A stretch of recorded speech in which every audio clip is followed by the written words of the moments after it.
The FBI and international law enforcement agencies have arrested and indicted two Russian nationals tied to the notorious ransomware group known as LockBit.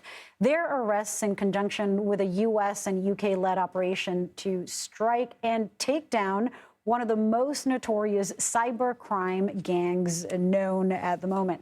CBS News Justice Department reporter Robert Legare joins us now from our D.C. bureau. Robert, it's great to have you. Talk to us exactly about who is LockBit, what are the crimes that they're known for?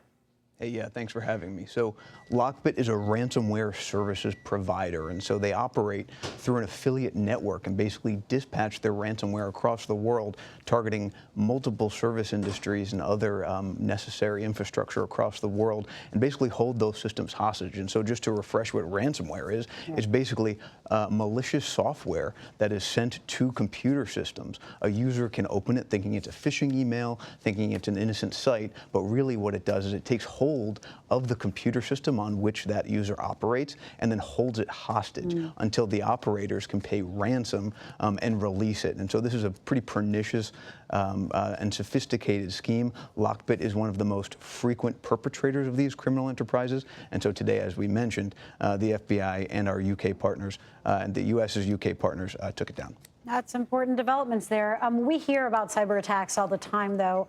How were LockBit's operations impacting people here in the U.S.? Right, so critically, these attacks have targeted manufacturing and logistic operations, emergency systems, those would be law enforcement entities, as well as hospitals. One notable example was a hospital in New Jersey that was disrupted for a period of time and prompted some cancellations with patients. And so these are affecting, these types of ransomware attacks, specifically attributed to LockBit affiliates, have really affected some necessary components of United States society.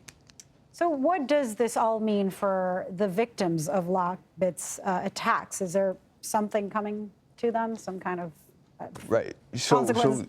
Yeah, sure. So the most important thing is when you are a victim of a ransomware attack, what happens next? What do you do? Well, in the past few years, the FBI, Justice Department, and other officials have developed ways in which that they can acquire the keys, these encryption keys that would release the hold of the ransomware on your system. And so they have figured out a way in multiple cases now to acquire those keys and give them to victims. Officials said today that those could affect hundreds of victims and release the hold that the ransomware attackers could have on their systems, and they would not have to pay, because these attacks can be both costly, both monetarily, and can affect the systems that then grow out and make the impact even greater.